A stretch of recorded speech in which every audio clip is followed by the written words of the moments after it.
Muslim needs to have in any dispute with the Jewish or Christian communities is to ask people to bring their proof, because the Quran is not so much coming to tell a whole bunch of new information and secrets that were unknown to other people.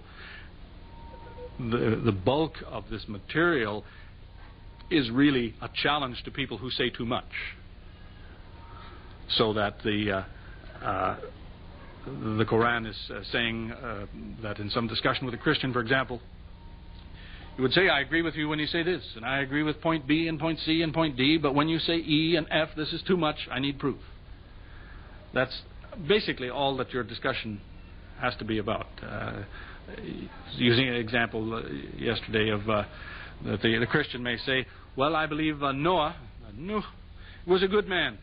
And the Muslim saying, yes. And he was a prophet. And the Muslim saying, yes. And he saved people close to him. They listened to him. And the Muslim says, yes. And the Christian says, and one day he got naked, he got drunk, and he passed out. And the Muslim, see, this is too much.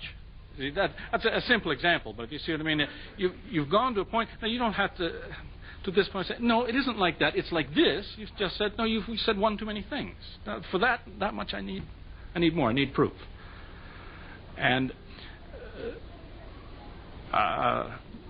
this does not easily turn around. I mean, this is not a game that the Christian can play the other way around, to say to the Muslim, okay, you say some things, and I'll agree with you to a point, and finally you'll say something. Say, no, I need proof.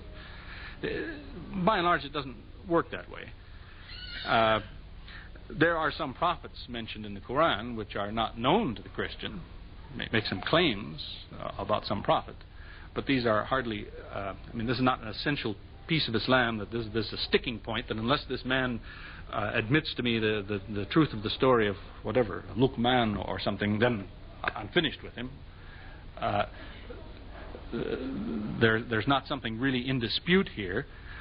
You have just said, I think that such and such is true. You may think that too after you investigate the evidence. I don't. This is not a sticking point.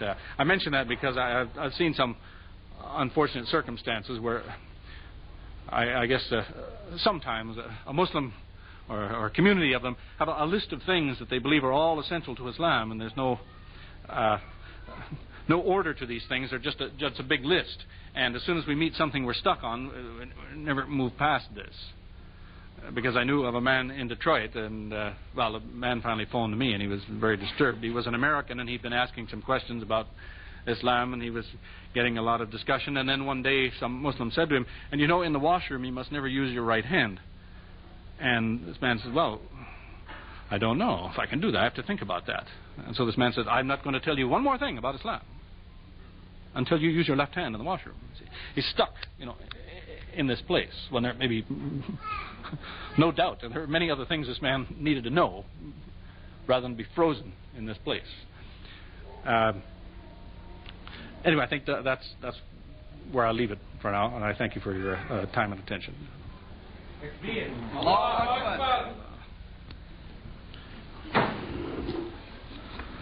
Now, what's the plan? Stop for a few minutes. Your timing is very good.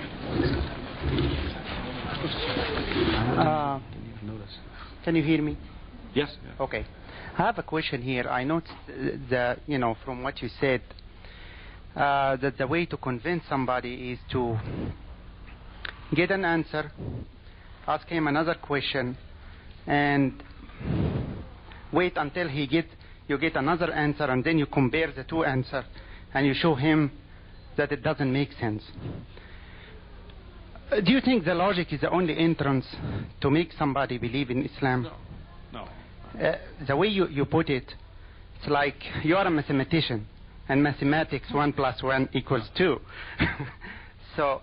Not at all. In fact, that's the reason for that kind of dispute is because I'm just personally offended, and I worry that maybe a Muslim community and other people get intimidated by the fact that they look and they say, here are many, many books on the subject of Islam written by Christians. Well, I have to go and study. And, in fact, yes, it's a good idea to study, but there isn't very much in all of this paper and ink. And I'm trying to show it's easy enough No matter who this person thinks they are, what they have studied, if you have some practice, that you can get someplace very fast. Don't be frightened by big piles of things that look like scholarship when they're not really. This is not legitimate research. This is a heap of, it's a group of men who are all a happy club, and people who are saying, I'm right and so are my friends. That's about all it amounts to. Yeah, I'm just wondering if you discuss with the non-Muslims the main big issues, the entrance to Islam, rather than the details, what's written here and what's written there, because they can do the same thing, in my opinion.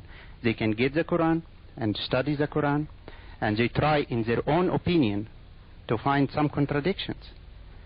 I think that the main entrance, I'm wondering that the main entrance are the main issues that we have dispute about. This is number one. Number two, you as a person, if you are a good example of Islam, you are going to create inner anxiety in them to look for answers, to look for something else. So I don't know. In my opinion, you don't have to go to extreme details. Maybe you discuss the main issues logically, and you open the door and you leave the rest for them to find out. Yes. Well, that's. May talk more about that kind of thing. I was going to say, we don't get very far in the Quran anyway. What are we, 2 verses into the 2nd surah before it says who this book is for anyway. Hudan al-Muttaqeen. You have to be in a state of mind. You don't pick up this book and you're angry and now suddenly you make progress. You have to be in some frame of mind, being receptive in the first place. You're really doing an investigation. Your heart is in the right place, or however you can try to explain this concept taqwa in English. And that's maybe closer to, like you said, maybe give a good example or something. It sets people to thinking, maybe not on specific logical questions, but just dealing with their own conscience and thinking, maybe I should think again about this. Maybe this man has something to offer.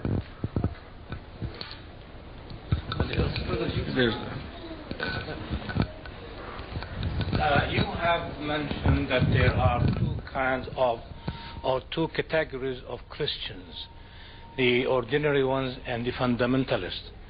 We know that presently the media is describing the fundamentalist Muslims as they are terrorists.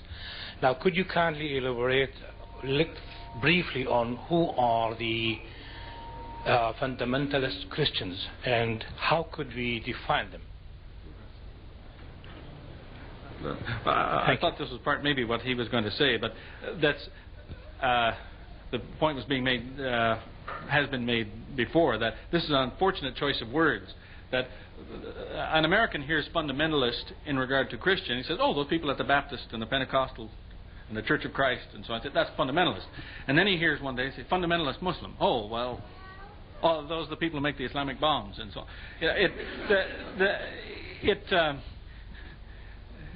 It's an accident that the same word is used.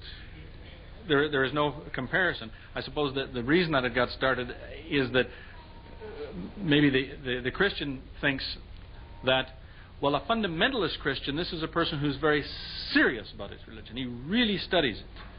And so they look at Muslims and say, well, there are Muslims who they're not serious, but the ones who are really serious, those are the fundamentalists. Those are the ones who make bombs. That it's all one package. That it's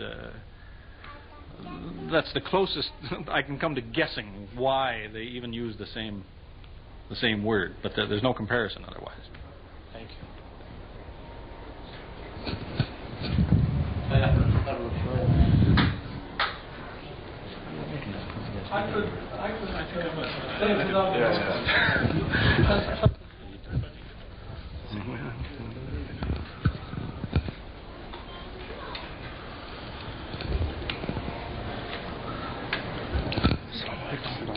Assalamu alaikum.